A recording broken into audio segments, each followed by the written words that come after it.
1. Winter fun. In a small town lost among the vast forests, winter was always long and harsh, but for the children, it was a time of adventure. That evening a group of 5 friends, Max, Lena, Tim, Olya and Vitalik, decided to go sledding. They wanted a thrill, and what could be scarier than going down a snowy hill deep in the night forest? "Are you sure that's a good idea?" Lena asked, wrapping herself in her scarf. "Of course," replied Max. "It's the steepest slope there. The main thing is to get down quickly and not to slow down."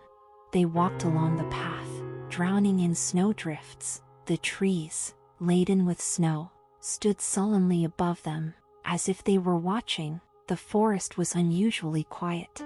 "I think we're getting close," said Tim. "There's that hill." They set up the sleds, and Max and Lena went first. The slope was steeper than they thought. Their shouts of delight echoed through the forest, but were suddenly drowned out by a strange sound. 2. An uninvited witness. Olya squinted into the darkness. It seemed to her that someone was standing on the edge of the hill. "Someone is there," she whispered. "Don't be silly," Vitalik waved away. "Probably a tree."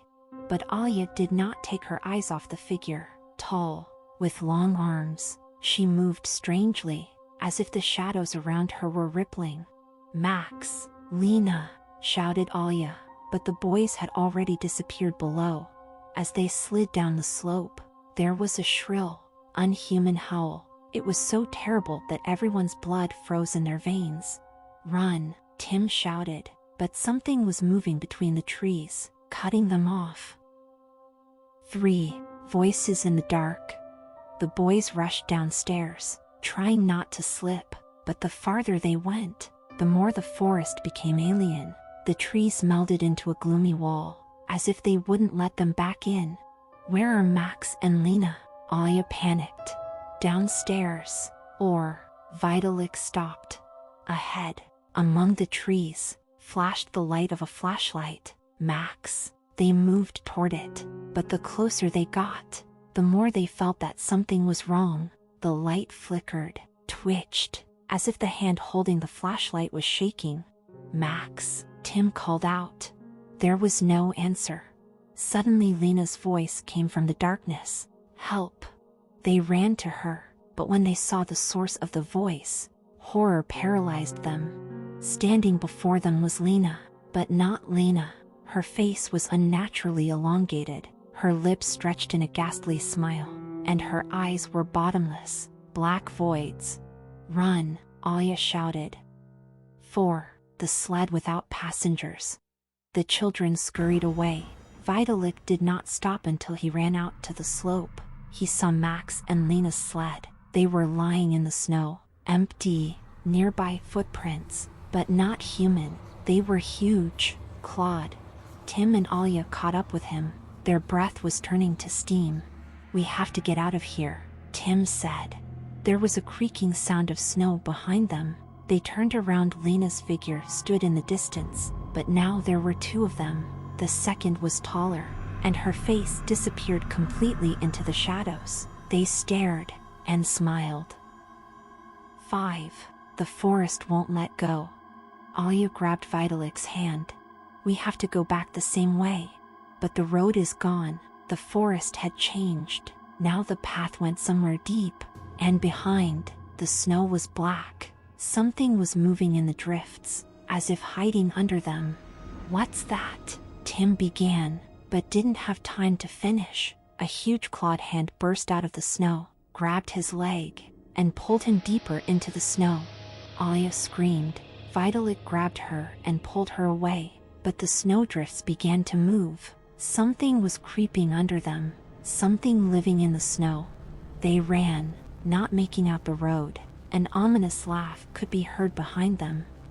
6. The last trail. When they ran out of the forest, the sky was already lightening. The trees were left behind, but the fear did not go away. "Vitalik," Olya whispered. She looked down. There were no footprints around them, as if they had never been here. Behind, among the trees, someone was standing, tall, with a stretched smile. And next to that, an empty sled. 1. Abandoned house. Anna stood in front of a house that had long been bypassed. The old mansion creaked in the wind, its windows resembling empty eye sockets. "So what's the big deal?" she muttered, crossing the threshold. The floor beneath her feet groaned protestingly. She knew there would be dust, cobwebs, and probably rats inside, but she was drawn here. As a child, her mother had forbidden her to even look in the direction of this house. They said a witch had once lived here, but Anna didn't believe in fairy tales. Still, something about this place gave her a strange sense of unease. A draft rustled down the hallway, bringing with it a faint odor of damp and something else, an old, musty smell, like places long forgotten. She ran a finger along the wall, feeling the rough, musty upholstery with her pads. It was like the house was breathing. Somewhere far away, the boards creaked, like footsteps. 2. Mystery discovery. Walking down the hallway, she came upon a massive closet half full of junk. Her intuition told her there was something here. Behind the old cloth lay a book. It was thick, leather-bound, and smelled damp. Anna blew the dust off the cover. There was no title on it, just an impressed sign in the shape of a circle with symbols. The girl opened the first page and saw strange words. Leafing through the pages, she realized that this was no ordinary book. The paper was dark yellow, as if it had been in this house for centuries. Some of the words were incomprehensible, but their rhythm was mesmerizing, as if pulling her in deeper. She felt she shouldn't go on, but she couldn't stop. 3. Awakening. The reading was mesmerizing. She didn't realize as her lips began to repeat the words, quietly, almost a whisper. As the last phrase escaped her lips, the air in the room thickened. There was a sound behind her, a quiet, hoarse sound, reminiscent of a sigh. The girl froze. The light bulb above her head flickered, and the next second the room was plunged into darkness. There was a ringing in her ears. The air was filled with something dense, pressing. She felt the hairs on her skin stand up. There was another sound behind her, like claws scratching the wooden floor. Her breath hitched. Her heart pounded frantically. 4. He's here. The darkness around her thickened, as if something was slowly filling the space with itself. Anna could feel the presence. It was clammy, cold, like an autumn fog engulfing the mind. There was a scraping sound in the far corner.